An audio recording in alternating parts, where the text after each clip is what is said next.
आप सबका स्वागत है। आज हम लोग पढ़ेंगे एजेंट के बारे में, यानी रीएजेंट के बारे में। तो रीएजेंट क्या होता है, बहुत ही इंटरेस्टिंग टॉपिक होने वाला है। सेटिंग कराता है, पता है ससुरा क्या करता है, क्यों सेटिंग कराता है समझ में नहीं आता। अब डिफरेंट टाइप का रीएजेंट होता है। अल्कलीन KMnO4 जिसे पोटेशियम डाइक्रोमेट के नाम से जाना जाता है, पोटेशियम परमैंगनेट के नाम से जाना जाता है अल्कलीन KMnO4 को, और पोटेशियम डाइक्रोमेट के नाम से जाना जाता है T2Cr2O7 को। HNO3 होता है जिसको नाइट्रिक एसिड के नाम से जाना जाता है। तो इसमें का जो पहला टॉपिक है ना, बहुत दर्दनाक है, ऑक्सीडेशन। ये पहला टॉपिक है ऑक्सीडेशन। इन नाम से ही पता चल रहा है कोई ऑर्गेनिक कंपाउंड है। मान लीजिए कोई ऑर्गेनिक कंपाउंड X ले लीजिए, X में हाइड्रोजन को ऐड कर दो, सॉरी X में ऑक्सीजन को ऐड कर दो। इनिसेंट ऑक्सीजन है, नेसेंट ऑक्सीजन को बॉक्स में रख दो। अब इससे जो रिएक्शन बनेगा ना, तुम्हारा रिएक्शन होगा, जो कंपाउंड का फॉर्मेशन होगा, मान लो 100 कंपाउंड बन गया, तो ये जो ऑक्सीजन है इसके साथ सेटिंग में आके इसको ऑक्सीडाइज बना देता है। इसी तरह डिफरेंट टाइप के कंपाउंड के बारे में, ऑक्सीडेशन के बारे में स्टडी करेंगे। तो चलिए कुछ कंटिन्यू करते हैं। कोई कंपाउंड लेते हैं, अब ये पहला है ऑक्सीडेशन एड होता है, यानी किसी कंपाउंड में, यानी ऑर्गेनिक कंपाउंड में ऑक्सीजन को ऐड करोगे तो ऑक्सीडाइज कर दिया जाता है। दूसरा बात, अगर इसमें एक और बात आता है, इसमें से अगर हाइड्रोजन को माइनस कर दो तभी भी ऑक्सीडाइज होगा, यानी ऑक्सीडेशन तभी भी होगा। तो स्टैंडर्ड डेफिनेशन हम लोग जान लेंगे कि अगर कोई एक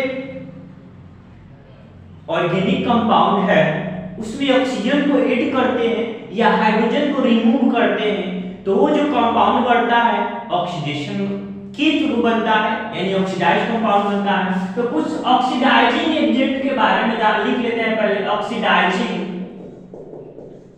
एजेंट, ये सब एजेंट है। एजेंट पहला हम बताएं KMnO4, ये अल्कलीन में होता है, अल्कलीन KMnO4। दूसरा लेते हैं K2Cr2O7, पोटेशियम डाइक्रोमेट होता है, एसिडिफाइड होता है। तीसरा लेते हैं HNO3, काफी बहुत सारे होता है ऑक्सीडाइजिंग एजेंट या रिएजेंट। तो एग्जांपल के थ्रू अगर हम लोग चलते हैं तो कोई एग्जांपल लेते हैं एल्कीन का, एज लाइक C2H2 ले लेते हैं या C2H4 ले लेते हैं। तो C2H4 लेते हैं, यहां पे C2H4 ले लिए हम। अब इसको अल्कलीन KMnO4 के साथ, अल्कलीन KMnO4 के साथ ऑक्सीडाइज कराते हैं, यानी ऑक्सीडेशन लिखते हैं। तो इसमें कुछ हम ऐड कर देते हैं।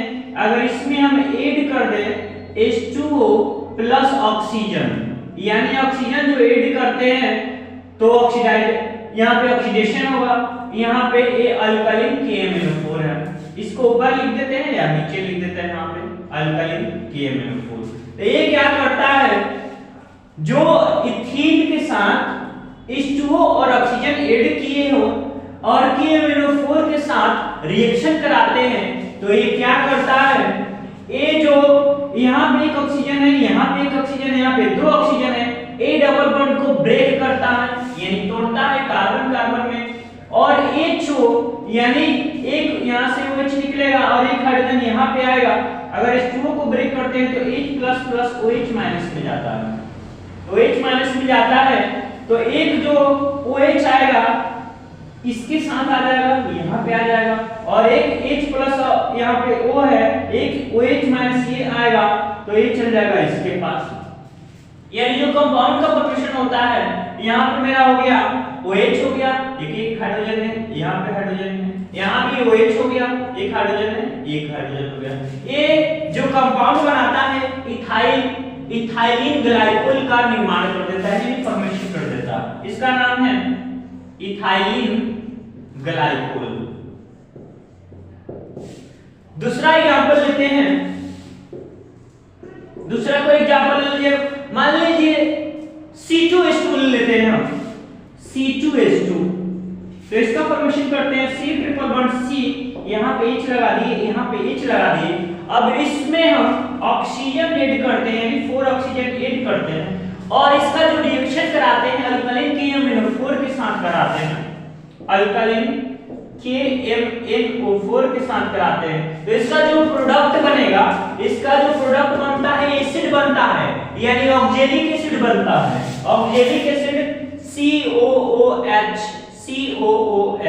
ये होता है ऑक्जेलिक एसिड। इसका जो नाम होता है ऑक्जेलिक एसिड होता है।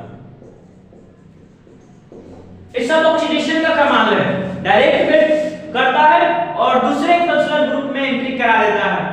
अब नेक्स्ट एग्जांपल एक लेते हैं, हम लेते हैं अल्कोहल के साथ कोई एग्जांपल लेते हैं। नेक्स्ट एग्जांपल नंबर 3 ले, तो मान लीजिए कोई हम कंपाउंड लेते हैं, जैसे C2H5OH ले लेते हैं। तो C2H5OH को CH3 हम ऐसे इसको लिख सकते हैं, CH3 CH2OH। इसको अगर हम रिएक्शन कराते हैं C2H5 को OH यानी इसका ऑक्सीडेशन कराते हैं अल्कलीन KMnO4 के साथ या K2Cr2O7 के साथ, जो एसिडिफाइड फॉर्म में रहता है, तो ये एसिटिक एसिड में कन्वर्ट कर देता है। ये जो बनाएगा CH3COOH, ये एसिटिक एसिड कंपाउंड में फॉर्मेशन कर देता है। इसका नाम होता है इथेनोइक एसिड, इथेनोइक एसिड और एसिडिक एसिड, एसिटिक एसिड। दूसरा कोई एग्जांपल लेते हैं, अब एक अल्कोहल ले लिए, अब एक एल्डिहाइड का ले लेते हैं, यानी CH3CHO ले लेते हैं।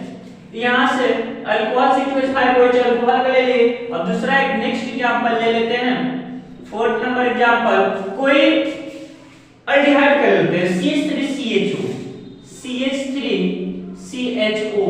अब इसको सेम रिएजेंट रखते हैं, K2Cr2O7 और अल्कलीन KMnO4।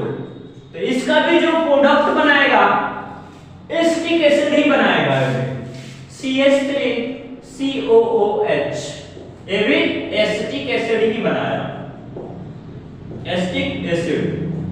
तो ऑक्सीडेशन जो है अपना टैलेंट दिखा रहा है, फंक्शनल ग्रुप को चेंज कर दे रहा है। इथाइल यानी कि एल्डिहाइड लिए, अल्कोहल लिए, उसको डायरेक्ट कन्वर्ट कर दिया एसिटिक एसिड में, यानी ऑक्जेलिक एसिड एक जगह बनाया और एक जगह एसिटिक एसिड बनाया। यानी कि हम एल्डिहाइड और अल्कोहल को KMnO4 के साथ ऑक्सीडाइज कराते हैं, ऑक्सीडेशन कराते हैं, तो डायरेक्ट एसिड में कन्वर्ट कर देता है। और यहाँ पे अल्केन यानी अल्कीन और अल्काइन को डायरेक्ट अल्कोहल में कन्वर्ट कर देता है। तो आज के लेक्चर में हम लोग सीखे कि ऑक्सीडेशन क्या होता है और उससे रिएक्शन कैसे कराए जाते हैं। मिलते हैं नेक्स्ट वीडियो में नेक्स्ट टॉपिक के साथ। Thank you.